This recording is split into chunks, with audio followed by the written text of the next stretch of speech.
Welcome back to another episode of Life's a Vacay, and I am your host, Cha Jones. Today, super excited because I am talking to Shira Smillie of Black Girl World Travel. Let me tell y'all something.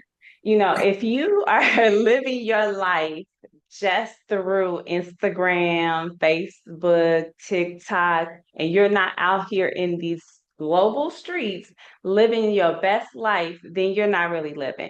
And so I'm excited to talk to Shira today because she is not only living proof that you can pack your bags and move abroad, but even though she has returned home, she is still doing what she loves through her passion as a podcaster through Black Girl World Travel. So welcome today, Shira.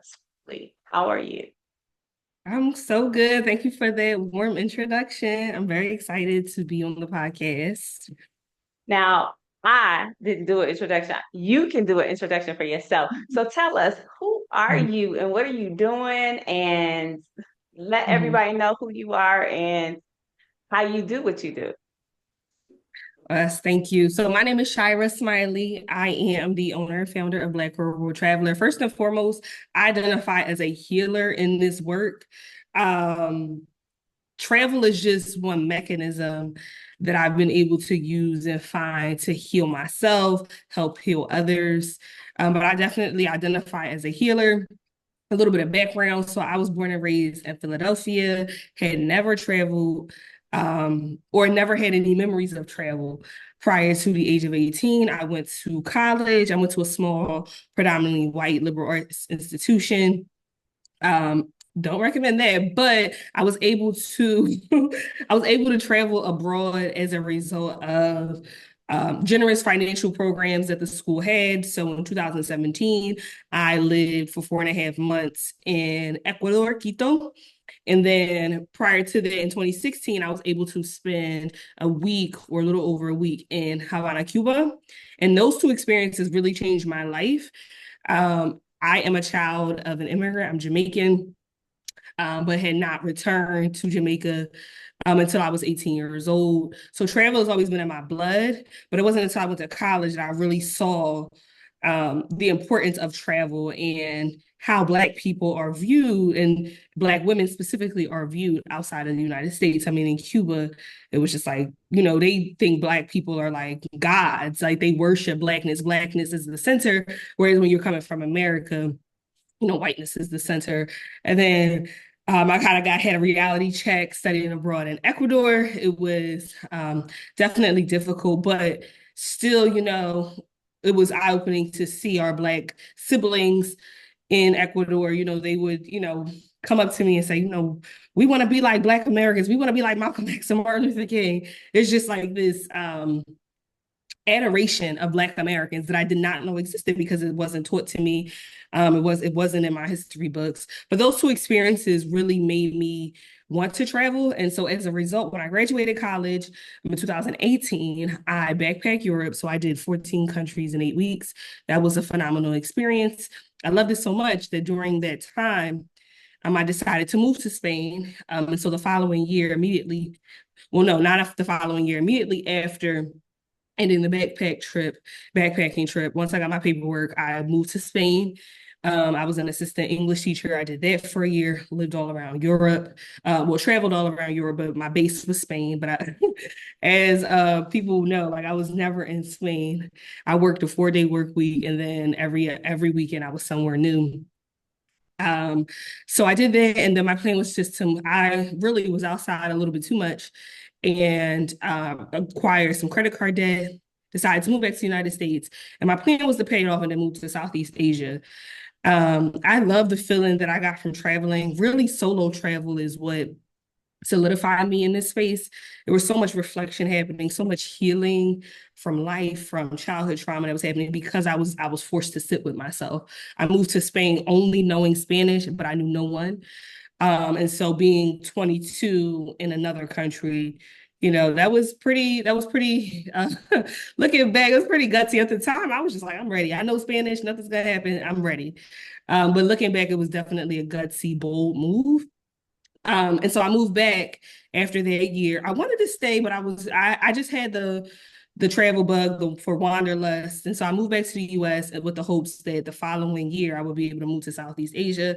Unfortunately, that year was 2020, which changed our world forever due Yeah. to the COVID-19 global pandemic.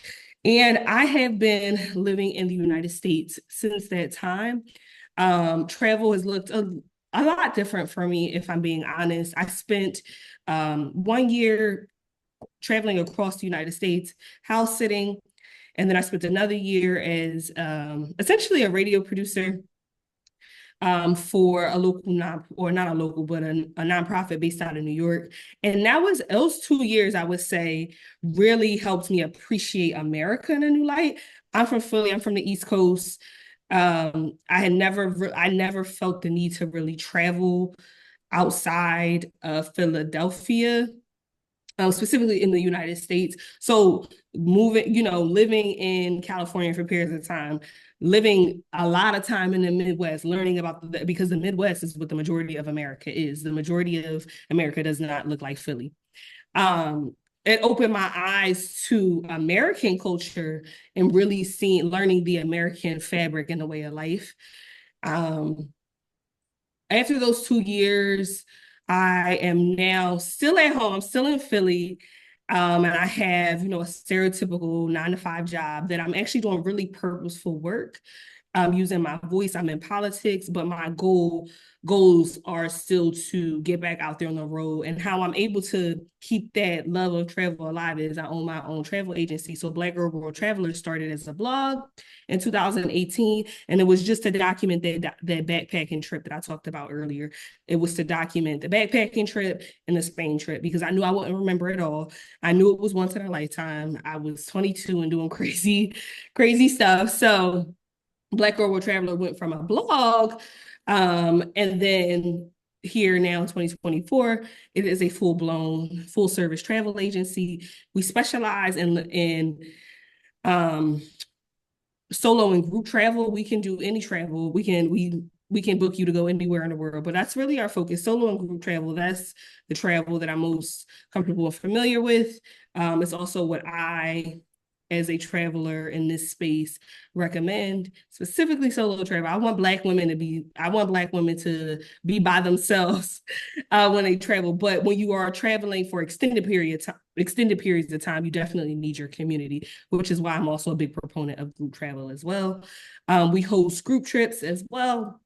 Our plan is to do a group trip to Bali in 2026. And that's pretty much it. I'm building a community of Black women I want better for Black women globally. If nothing else, I've learned in my travels is that Black women, no matter if you're in America, Australia, Colombia, Cuba, Asia, we all are having the same experiences. We might not all speak the same language, but we are all experiencing the exact same type of oppression. We have the exact same imposter syndrome. We have the exact same stresses. We're all going through the same thing. So my larger goal and purpose of my work is how do we change the trajectory of Black womanhood across the diaspora? That's my purpose. That's what this project of Black Girl World Traveler has become.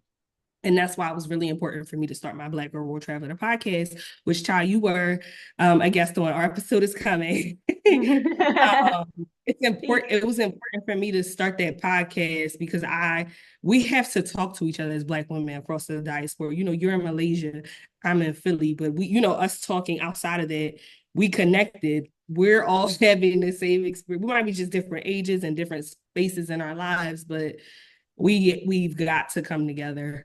And that's where my focus is. I'm all about building the community of Black women, no matter where you are in the world. So Absolutely. And I'm glad maybe that you gave us all of that because number one, let me just go ahead and give you all of your flowers now because that was not only ballsy, but it was ambitious, inspirational to pack your bags at, 20 something and just go on a solo trip, don't know anybody. Only, resource you really had was your language skills.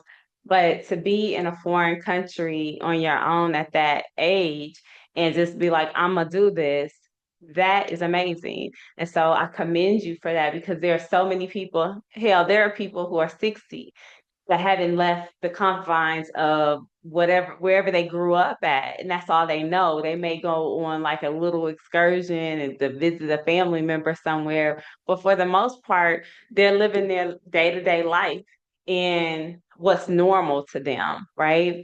And so for you to be able to do that, that is admirable. So I want to give you your flowers on that. But I also want to thank you for starting Black Girl World Traveler because especially for your generation to be able to have a face like yours, to look up to and to say, you know what, she could do it, I can do it. But more importantly, to have a sisterhood that continues the support of encouraging other young people to do what they feel empowered to do. I absolutely love it. So, my question for you is, beyond starting the blog and telling your story and then changing it into a travel agency as well as a community, what um what is one of the things that you want to advocate for other young women like yourself through this experience, beyond just the act? Because you said adamantly, I'm a healer. Let's talk a little bit more about that healing and what that means for you as well as the community. So I think my healing capability, thank you so much for giving me my flowers, first of all. Thank you so much. I really appreciate that. I don't think I understand the weight of it. But I'm just grateful to be in this space and to continue to do this phenomenal work. And every time I do a podcast, I'm reminded like this is so powerful, no matter what the day-to-day feels like. But in my work as a healer, I typically um find myself healing through conversation, like providing that safe space. I have been told, and I recognize now, I didn't always, but I recognize that my presence is a mirror for a lot of people. And as a result of that, some people don't like that, right? Because if you put a mirror in front of some people, that can be triggering. People don't want to sit with themselves. And, I did at one point didn't want to sit with myself. So there's no judgment in this space. But also being a mirror can be a beautiful thing because people can, disclose certain secrets about themselves or things that they may not want to share with other people. Really being a safe space. I feel like safe space is one of those many terms that's overused, but that is a part of my work as a healer. I am 100% a safe space. I can my ability to hold space for people shocks me sometimes. And I learn how much I'm able to hold space without taking on that trauma, because that's also really important too. I learn my power and my capacity every time I have a conversation. I was just at work and we talked about how we were feeling or something along the lines. And I was like, you know what, me and my nail tech were just having this deep conversation about trauma. And one of my coworkers, who's a man, was like, how long have you known this person? I was like, I think I've been going to her about 2 years. But from the beginning, we were talking about like our deepest, darkest secrets, childhood trauma. I am a safe space. And I think that I became a safe space through my work in travel. Here's how. I had to sit with myself. This is why I'm such a big proponent of solo travel, because, one of the most powerful things we have, if not the most powerful, is our brain, and our mind, right? Our thoughts. And so when you're traveling by yourself, you're in a new place, a foreign place, you're going wherever you're going, you got your itinerary, you got your restaurants, you got your activities. But when you go home or when you're sitting in a park and you're by yourself, really sometimes I had to sit with, oh, I'm really lonely, or oh, I'm I'm by myself and all my family is home, or I don't talk to my family for XYZ reasons. These are all conversations I was having with myself. Not willingly, right? But this is just what would come up when I would sit with myself. And so through that process, through that year, that year and a half, really, I started the process of healing myself inadvertently. And, when we think of healing, we typically think of like going to therapy, traditional talk therapy, other types of therapy that are not traditional talk therapy. We think of going to the doctor, right? We might think of taking a pill, medicine of some sorts. But through travel, I became a self healer. And that was also inadvertent. I wasn't, I was just going for fun, for keeks, you being young, wild, and free. Like I said, I knew Spanish. Everything else was going to work itself out. I'm just an adventurer at heart. But I got a two for one. I got my adventure, and I also became my own self healer, which are tools and skills that I still use today, even as someone who has tried alternative modalities of healing. It all starts with you. In this case, it starts with me, right? You have to be able to sit with yourself. You have to be able to self-govern and regulate your emotions. And that's, for a lot of people, they're not taught that in childhood. Most people don't have those skills in adulthood. And this is why we got Absolutely. a lot of this is why we got a lot of craziness going on. The ability to regulate your emotions, right? And as an adult, you don't get a pat on the back for it, because these are skills that you're expected to have. But what happens when, not only are you 22, but you're 32, 42, 52, 60, and you still don't have it? People just look at you like, well, this person doesn't have that skill. But when you build that skill, you have a confidence, you have a just a certain level of a self-assuredness that nobody can give you. No amount of therapy, external therapy, no amount of doctors, no amount of medicine, no amount of relationships, both romantic and non-romantic, nobody can give that to you. And so that's where I know I am, in this work. And that's what I really want to encourage women, because women's issues are unique. No matter what people try, people like to say, oh, we're all human. Women's issues that we face are unique. As Black women, we have to deal with misogynoir.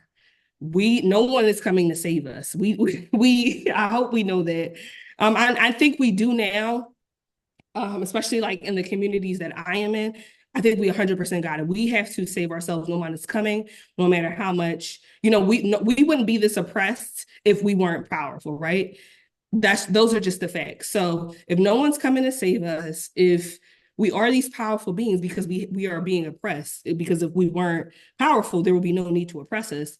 If we know those things to be true, what are we going to do about it? Hmm. Wallowing in despair is not, we can't do that. I always think about my ancestors, or even like my ancestors that are currently alive, like my mom, my grandma, like I have, and I will continue to have so many more opportunities and access beyond what they did, just because of this, living in Spain for a year, just 22 and running off. Like by the time I was 20, I came back to the United States when I was 23. My mom had two kids by the time she was 23. Hmm. Our lives is totally different. So knowing all of this, it's not just about travel. Travel is the tool that I'm using right now. But how are we as Black women, going to change the trajectory of our lives and our future generations' lives? Because what's going on is not working for us. And if we continue to do the same things, it's going to continue to not work for us. And we know the definition of insanity is doing the same thing over and over again and expecting different results. Absolutely. So that's where I am. Well, you said so much. And so there's a couple of things. I want to talk about solo travel and the healing aspect of solo travel and how one has to sit with themselves, because that's extremely important. I remember, because I'm way older than you. Right? I just remember like my first trip, just because back in the day, being able to get in your car and drive. Like I went to school, I'm from the Midwest. I went to school at Grambling, and just driving down south for the first time by myself, and just being in the car for like 12 hours, and just like, what we gonna talk about? What we gonna think about? And I just have conversations with myself, like, whatever was going on, just trying to evaluate life, period. So I want to talk about that, but I also you said a lot of things that are pertinent to today's conversation. And like I just saw Wicked. If anybody had for the time of this recording, Wicked has just come out on the screen. And I just saw Wicked here in Malaysia the other day with a group of Black women.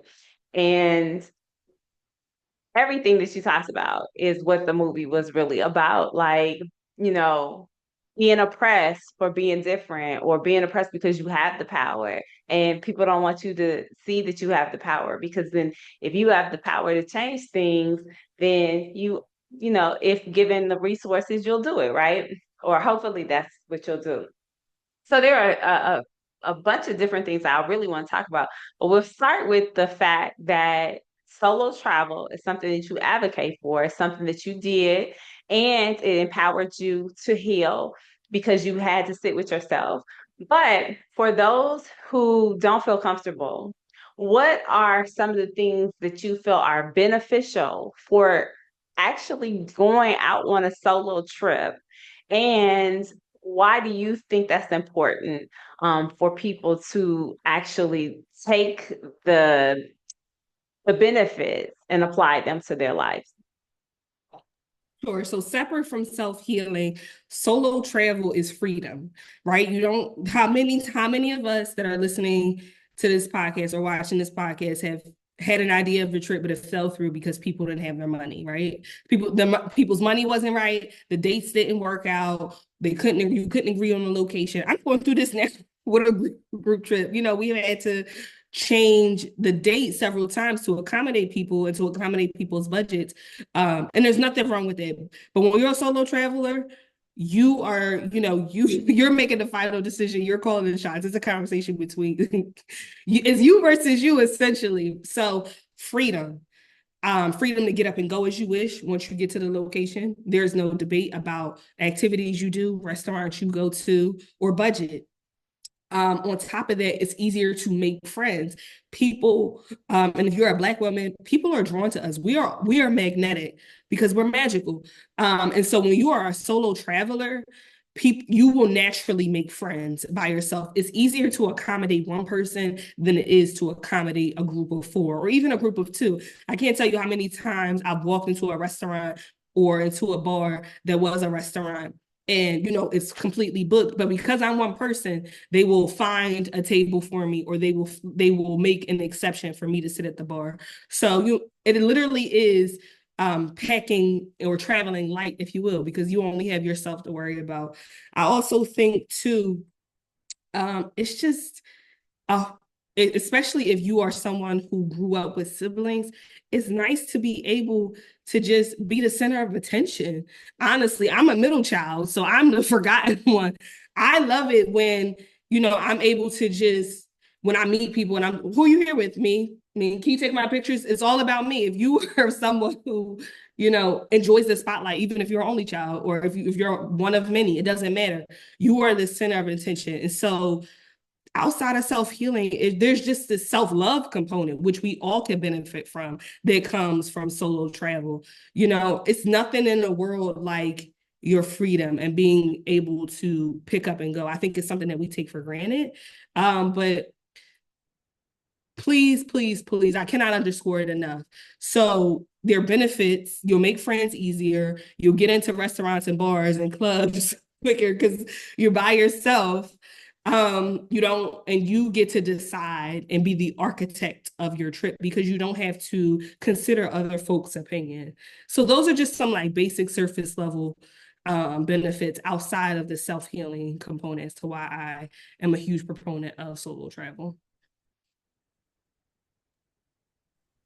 Thank you for that. I never even thought of it that way. Like, I guess I guess it would be like I live with a Leo, so and he don't believe in anybody else taking his spotlight. So to have a child that is like, listen, I know who I am, I'm showing up and I'm about to be great. He takes the cake for all of that. So I think just being able to view it from the eyes of a person like you know what? I'm here, I'm alone, and I'm gonna do my thing. And I can worry about me. That's empowering.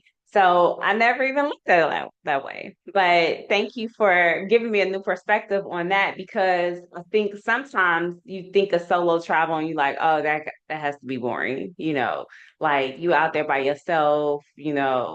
Um, and I remember back in the day, I used to take myself to the movies, right? Like at least once a week or once a month. And it was the best experience because I have to worry about ordering no popcorn for nobody else. You ain't got to have your hands in my popcorn. I can enjoy this movie. And it ain't nothing worse than having somebody that's in the movie want to talk to you while you doing the movie. Can you please shut up?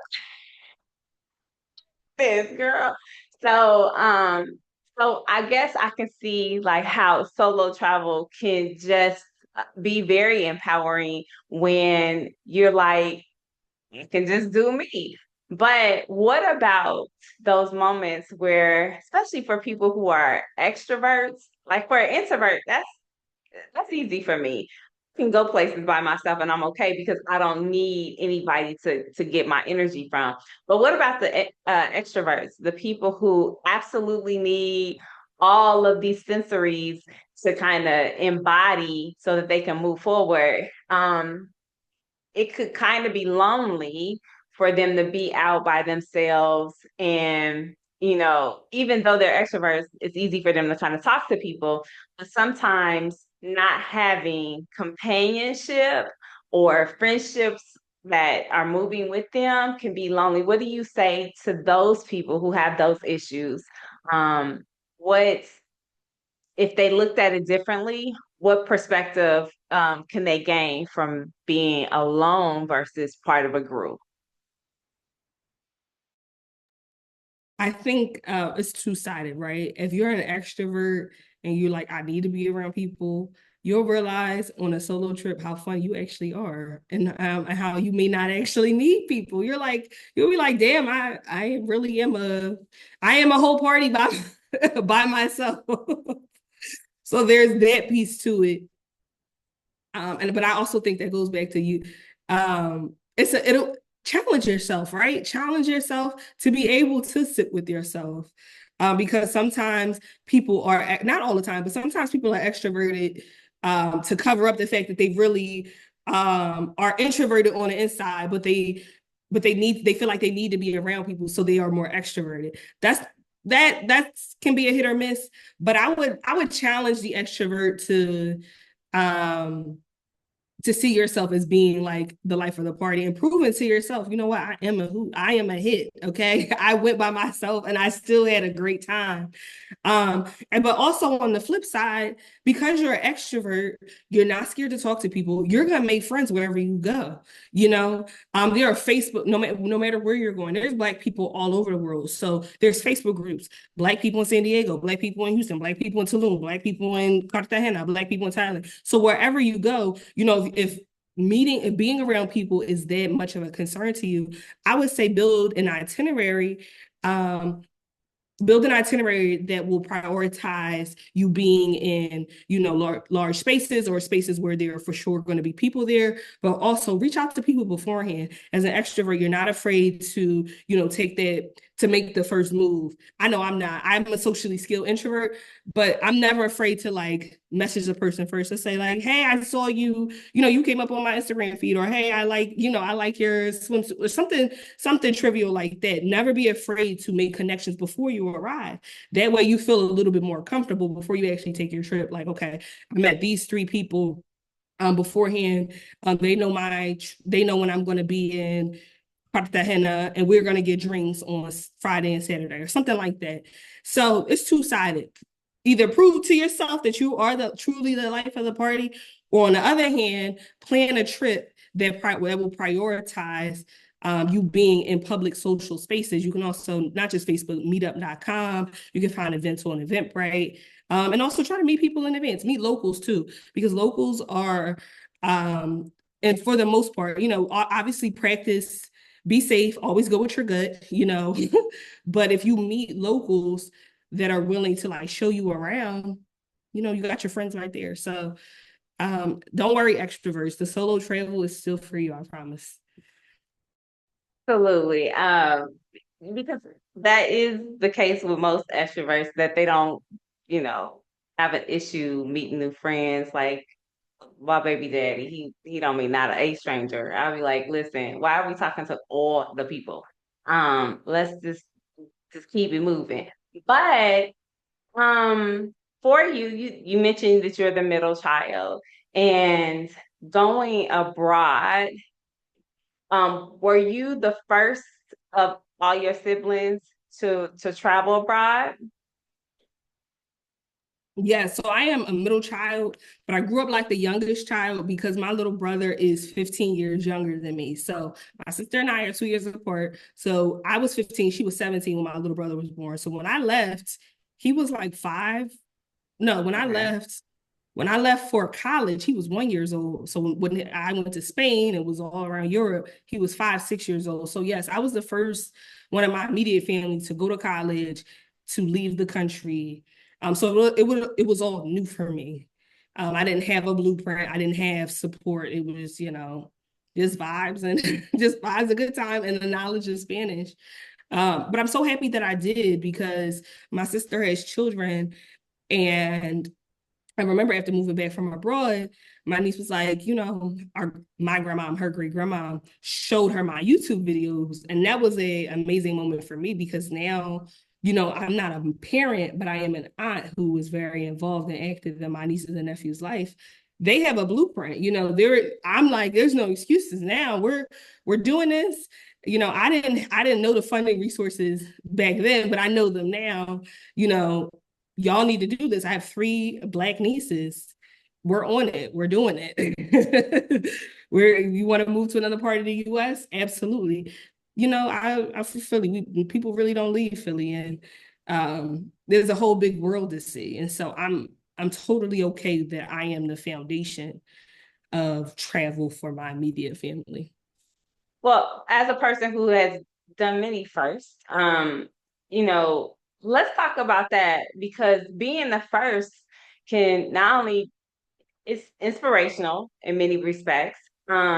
If people want to give you the kudos, right? Because a lot of times they slick jealous. But oftentimes being the first is, a lot that you're dealing with because you even if you don't have an intention to hold the mantle and to be the driving force of this, you end up being that. So being the first can come with its challenges, because number one, you don't know what you don't know, right? And then number two, you are navigating this space knowing that you're leaving a trail. So let's talk about that for you. How has that impacted or not how you move and why you were moving the way you were moving as a solo traveler and even establishing Black Girl World Traveler. I'm sure you might be the first blogger in your family and you're the first for many things. How is that impacting not only you, your family, and the community a lot? Ooh, thank you so much for touching on this because being a first, you're not doing it for kudos. The kudos don't come, and like you said, people are, even your own family, your own immediate community can be and are slick jealous. Um, I wouldn't wish being the first on my worst enemy if I'm being completely honest. It is ghetto. It is so extremely difficult. I think that when I was, 22, I wasn't thinking about it like I was the first. I was so self-absorbed, quite honestly. I wanted to do this. I had made up my mind. I was moving to Spain. I had no backup plans. Grad school wasn't an option. I didn't have a job. Well, I did have a job offer, but I rejected it. So it was Spain or nothing. I was so laser focused. Whereas now I'm a little bit older. I do think about the fact that everything that I'm doing, you know, am I going to leave this to my daughter when I decide to have kids one day? I do know in my day to day, I want to be a role model for my nieces. Um, But being a first is so incredibly difficult. Like you said, I am the first blogger in my immediate family. I think I'm the first to start a business. Like entrepreneurship just isn't something that um, runs in my family. And as a result, you have to I'm as a first make a lot of mistakes, whether they be financial, business wise, emotional. It's you're literally flying the plane and building it at the same time. It doesn't work. Some parts gonna break down. You're gonna tumble a lot of it. But I'm okay with that because I truly feel like I'm living in my purpose. There was a time where I was like, okay, Black Girl World Travel is not making no money. The thrill of it ran out because for a while it was just a blog. It was, a safe space for me. I never cared about money, but once it becomes a business, when you start a business, you're in a business to make money. And so I was talking to what was a business mentor at the time, like, should I close this business? Like, this is not doing it, but this is not making me any money. It's actually costing me money because there's a cost of doing business. And then I thought to myself, even if I never got paid another dollar for Black Girl World Traveler, I am still going to travel all around this beautiful world. I am still going to want to connect with Black women. I am still going to want to inspire Black women. And so that for me, I knew that Black Girl World Traveler was a part of my purpose. It wasn't my whole entire life, and my whole entire self. And I think we go through many different versions of ourselves. Like I'm not the same person I was at 22 versus 28. But now I do think about, I have this archive to give and show to my nieces. When I started Black Girl World Travel, because when I Googled like Black woman travel, nothing came up. I think I may have found something from Glow Graphics on Instagram, but that was it. There were no blogs with Black women documenting their experiences. And so I'm so proud that my nieces and my future daughters will have this archive. And I think off of that metric alone, Black Girl World Traveler is successful. Like this is going to outlive me. But at 22, when I first started, I wasn't thinking about that. But circling back to being the first is so incredibly difficult. And you can only, I think what I'm learning more and more is that the only thing you can do is continue to talk about it. That's why podcasts are so important. I don't care what nobody say. Podcasts are really important because you get to have really amazing conversations with dope Black women, in my case, but also talk to the next generation about your failures. I'm very open with my nieces about not necessarily travel right now, but about life. I'm very honest with them. And I am the person that I never had. And so is that like a complete solace to being the first? No, I don't think so, because it's hard. You fail, you lose more than you win when you're the first. You definitely do. And so you have to do it from a heart forward perspective. But you know, life is tough. I always say life is tough. Get a helmet. Just I'm just gonna ride it out and see what happens. That's why I'm here, and I'm determined to make it something as good as it possibly can be. That is wonderful. So the thing, I think this leads me to my next question. As a Black woman in the travel space, there are some unique challenges to doing this, and there are some barriers. Have you faced any barriers or challenges that you had to address as you were either traveling through Spain as a solo traveler or just being a Black woman in this space, period? And if so, what were they? If not, then we can talk about something And no, I definitely have my fair share of challenges. So I'll speak personally as a traveler and then also business.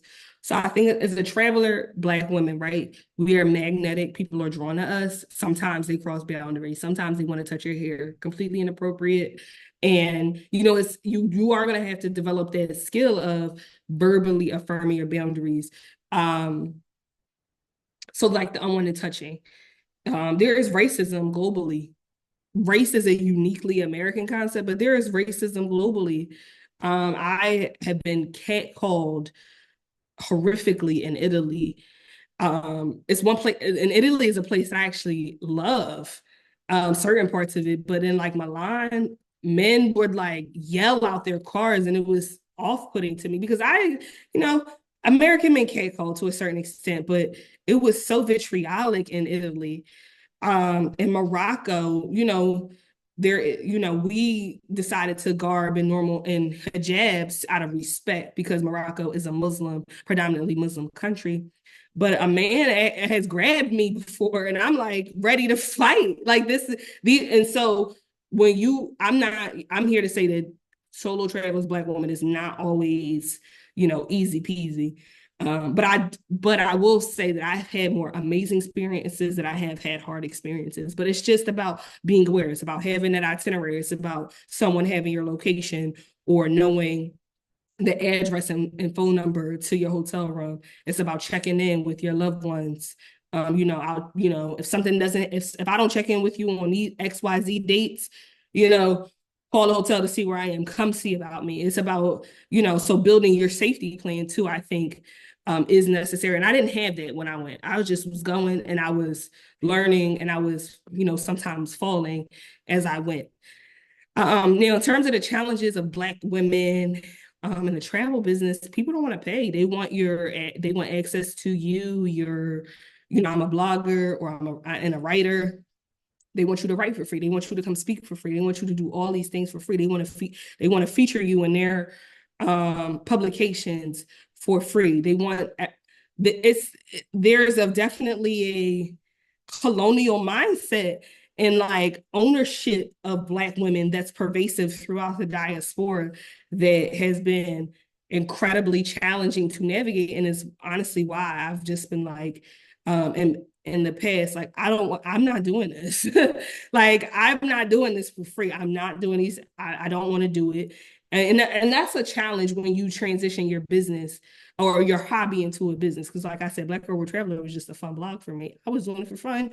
I paid a couple $100s for a WordPress website, and that was it. But when it became a business, it was like, okay, people don't actually, they want access to Black women. They want to see us. They want to see us in our great outfits, our amazing hairstyles, but they don't want to pay for our time and expertise.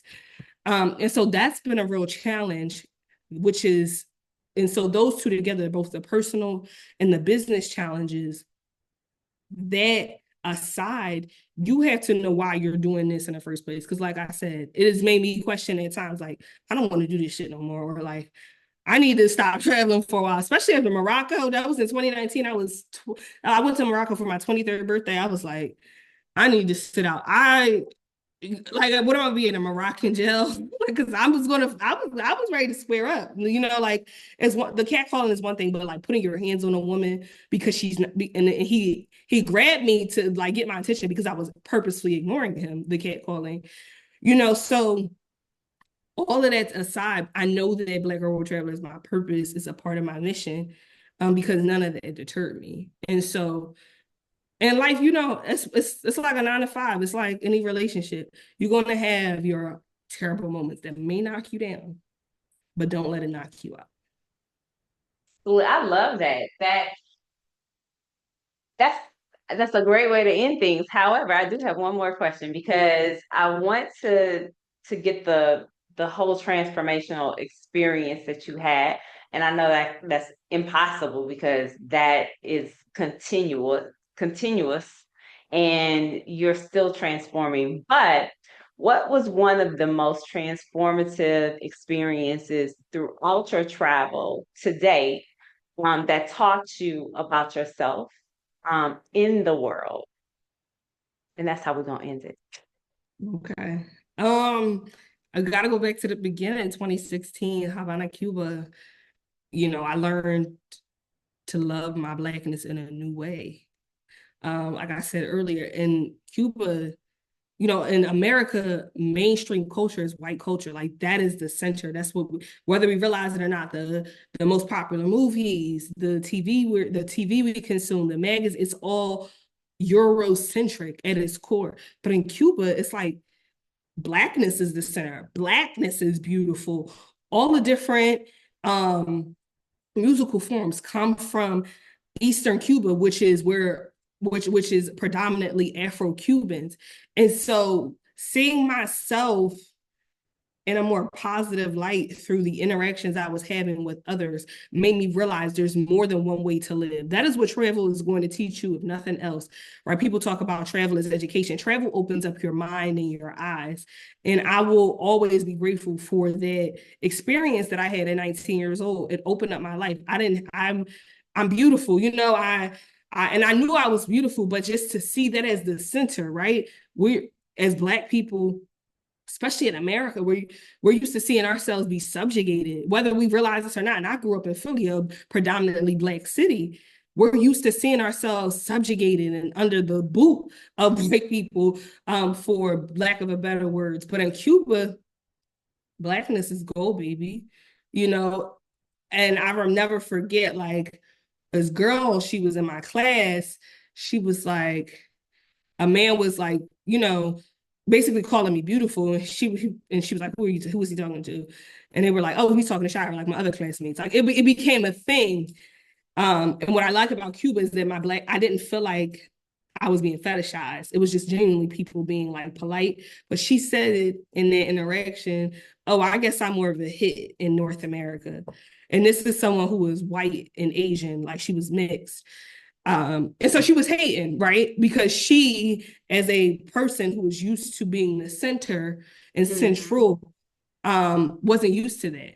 And so, as Black people, imagine if we somehow became the center, if we are the standard, and we are the standard in many ways because co-opting a Black culture is very real. But imagine Blackness being the standard, Blackness being beautiful, Blackness being adored and honored and revered. You're looking at a different paradigm shift across the world. And so I thank Cuba for that. It's been 8 years since that trip. I definitely will be returning one day. Hopefully by then, it'll be with, baby Black World Travelers, my nieces, or other Black women. I do think everyone should experience Cuba, especially Black people. But Cuba 2016 changed my life. And I'm forever grateful. Well, it has been a pleasure talking to you. And like I said, I want to make sure you have your flowers because you've done a thing. And there's so many young people who need to hear your story and to also hear about your experiences. And that's why I love talking to young people because y'all are so profound, especially now that y'all have ventured out beyond what is the norm, right? And so thank you. Thank you for sharing your story. Thank you for coming on to Life of AK. Shira, I wish you many, many blessings as you continue to do your thing. When you get to Southeast Asia, hit me up because I need to meet you and touch you and hug you and just say thank you. I thank you for doing the interview with me. But more importantly, I thank you for being a representation for the future and what is to come because you have trailblazed, but also know that you don't have to do it alone because there are some of us who have already put our footprints in the sand for you to follow us. And we want you as you continue to grow and to continue to be that light in the beacon that we want doors to be open for you. So I wish you all the well as you do your political thing, but then you also continue to travel and don't get stuck because you got It's child.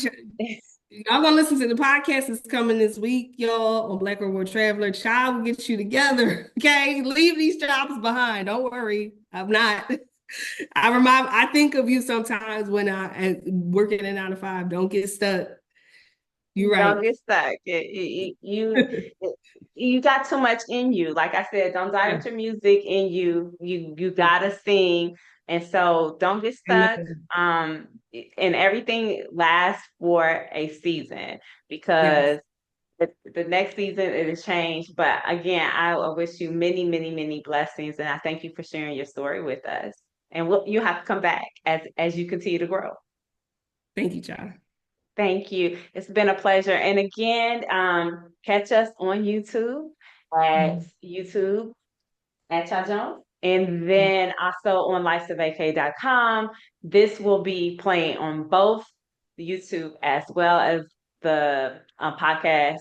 So wherever you listen to your podcast, you'll be able to listen to this. Thank you again, and we're out.